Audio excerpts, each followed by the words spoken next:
In this video, I will show you how to set A4 print paper in Microsoft Excel. So like you have data and you want to print your data.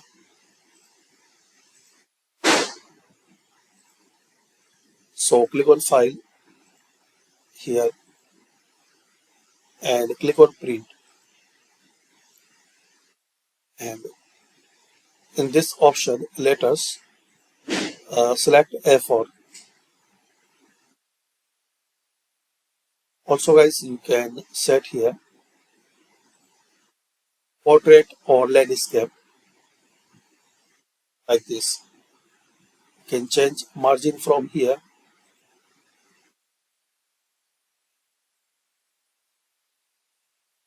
Then select normal, wide or narrow.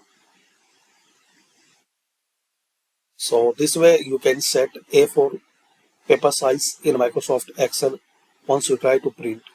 So this is the setup, and in the last just click on print. So thanks for watching.